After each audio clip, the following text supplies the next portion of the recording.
Hello, अस्सलाम वालेकुम viewers. खुश आमदीद आपके प्यारे से channel grow with Urdu by Farhana's पर। आज मैं फिर से हाज़िर हूँ आपके लिए एक बहुत ही प्यारे से टॉपिक के साथ, जो कि आपके एग्ज़ाम के लिए बहुत ही ज़्यादा फ़ायदेमंद है। देखकर तो आप समझ ही गए होंगे, नावल। तो आज हम इसको बहुत ही खूबसूरती के साथ और बहुत ही अच्छे ढंग से पढ़ेंगे, ताकि आज के बाद इस वीडियो को पढ़ने के बाद इंशाल्लाह नावल को लेकर के आपके माइंड में जितने भी डाउट्स हैं वो सभी क्लियर हो जाएंगे।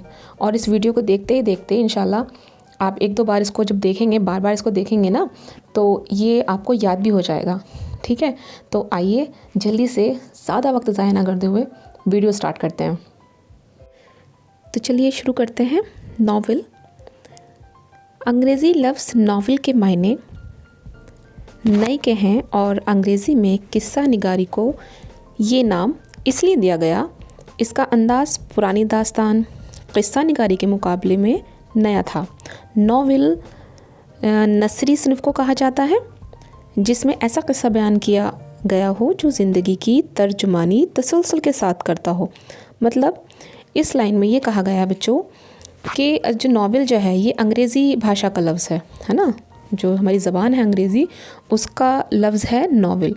अच्छा बच्चों, आपका ये क्वेश्चन उसमें भी बन के आ सकता है, जैसे आपके जो ऑब्जेक्टिव टाइप क्वेश्चंस आएंगे उसके लिए भी बहुत फ़ायदेमंद है। कभी कभी क्या होता है, आपके टॉपिक से ही शॉर्ट क्वेश्चन बना करके एग्ज़ाम में एग्जामिनर रख देते हैं। ठीक है ना, तो आपको इस चीज़ को बहुत अच्छे से याद रखना है कि नावल जो है किस ज़बान का है, तो नावल अंग्रेज़ी ज़बान का है। ठीक है, दूसरा नावल क्या होता है, तो नावल क्या होता है इसके लिए बताया गया है इन्होंने कि अंग्रेज़ी किस्सा निगारी को ये नाम इसलिए दिया गया है कि जो अंदाज़ पुरानी दास्तान किस्सा निगारी के मुकाबले में नया था, नावल उस नसरी सिनफ को कहा जाता है ना, जिसमें ऐसा किस्सा बयान किया गया हो जो हमारी ज़िंदगी की जो तर्जुमानी है तसलसल के साथ करता हो। नावल का फ़न दरअसल मुआशराती या इनफरादी ज़िंदगी की तर्जुमानी और तस्वीर कशी का फ़न है। नावल नोसी अपने फ़िक्र ख़याल से एक नई हकीकत को खल्क करता है जो दरअसल ज़िंदगी की हकीकत से माखूज़ होती है। नावल के अज्ज़ाए तरकीबी में प्लाट यानी कहानी, किरदार, मुकालमा और नज़रिया हयात पर बाखुलूस ज़ोर दिया जाता है। उन अज्ज़ा में मंज़र निगारी को भी शामिल किया जा सकता है, लेकिन नावल के फ़न में बहुत तनू हैं और ऐसे नावल भी लिखे गए हैं जिनमें रिवायती अज्ज़ाए तरकीबी नहीं मिलते। प्लाट के एतबार से नीज़ मौजू और असलूब के एतबार से नावल की कई किस्में की गई हैं। 19वीं सदी ईस्वी के निसफ़े आखिर में हिंदुस्तान गैर मुल्की सा महराज के शिकंजे में जकड़ा हुआ था, लेकिन मग़रिबी तालीम के असर से निशातुल सानिया के आसार पैदा होने लगे।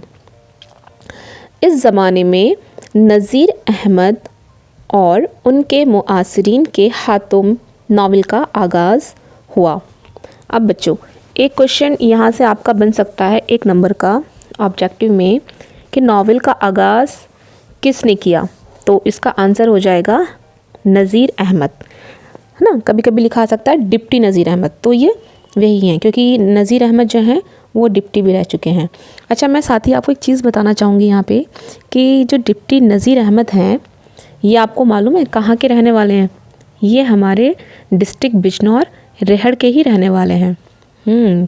तो सुनकर अच्छा लगा ना, डिप्टी नज़ीर अहमद जो हैं वो हमारे ज़िला बिजनौर से ही हैं। ठीक है, चलिए आगे बढ़ते हैं। उर्दू के इब्तदाई नावल किस्सों की शक्ल वजूद में आए जिनका बुनियादी मकसद इखलाकी और मुआशराती इस्लाह था। नज़ीर अहमद के नावलों में मुरातुल उरूस, तौबतुन नसूह, इब्न अलूक़त और फसाना मुब्तला ख़ुसूसियत से काबिल ज़िक्र हैं।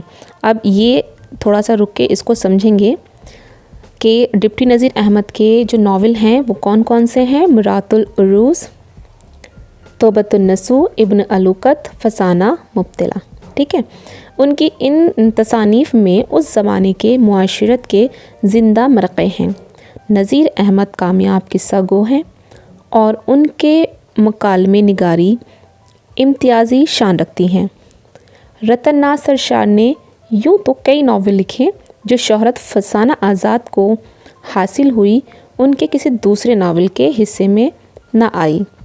अब इसमें इम्पॉर्टेंट चीज़ एक ये है बच्चों कि रतन नाथ सरशार के नावल का नाम क्या है। तो रतन नाथ के नावल का नाम क्या है? फसाना आज़ाद।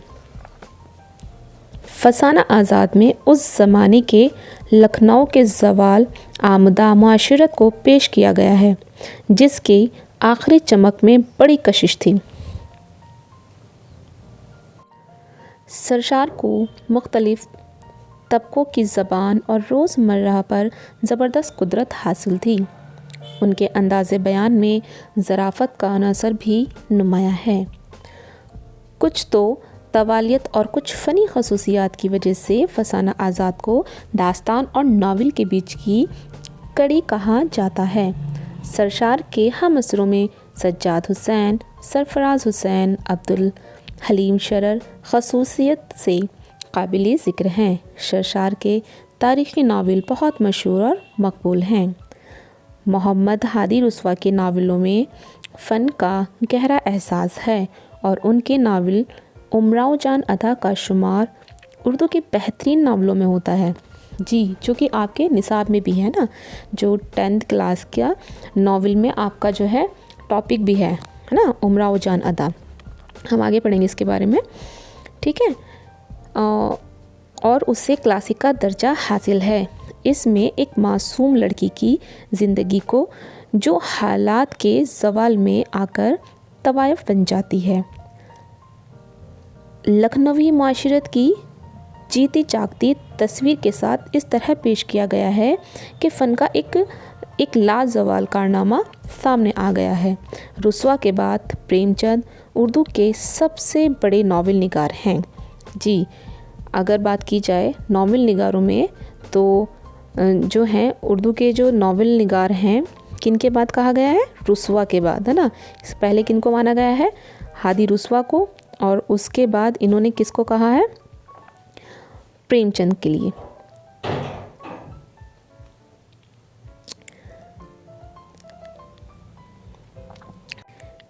रुस्वा के बाद प्रेमचंद को उर्दू के सबसे बड़े नावल निगार हैं, जिन्होंने न सिर्फ शहरी ज़िंदगी के कामयाब मरक़े पेश किए बल्कि हिंदुस्तान के देहात की भी भरपूर तर्जुमानी की।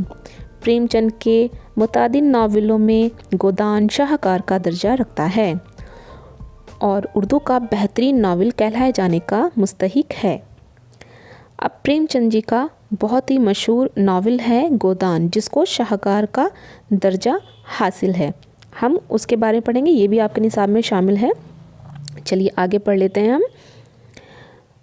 प्रेमचंद के बाद काजी अब्दुल गफ्फार, अज़ीज़ अहमद, अज़मत चगताई, उपेंद्र नाथ अश्क, ख्वाजा अहमद अब्बास और स्वालिह आबिद हुसैन ने भी कई नावल लिखे हैं। राजेंद्र सिंह बेदी के नावलेट एक चादर मैली सी को फ़नी एतबार से कुदरत मंजिलत की निगाह से देखा गया है। किशन चंद ने भी बहुत से नावल लिखे हैं। अज़ीज़ अहमद, खदीजा मस्तूरा, कुर्रतुल ऐन हैदर, अब्दुल्ला हुसैन, काजी अब्दुल सत्तार और इंतज़ार हुसैन के नावल जदीद अहद की नुमाइंदगी करते हैं। उर्दू में फ़नी एतबार से आला दर्जे के नावल की तादाद कम है, ताहिम नए समाजी तकाज़ों के दर्जे से नावल की तरफ ख़ासी तवज्जो की जा रही है। तो ये था हमारा टॉपिक नावल, और मैं उम्मीद करती हूँ कि आप लोगों को ये टॉपिक समझ में आ गया होगा। आप भी इसको बहुत अच्छे से पढ़िएगा। वीडियो जब आप बार बार देखेंगे तो आपको ये बहुत अच्छे से लर्न हो जाएगा। और इस वीडियो को मेहरबानी करके अपने दोस्तों में भी शेयर कीजिएगा ताकि उनको भी फ़ायदा हो। और वीडियो देखने के लिए थैंक यू। अल्लाह हाफ़िज़।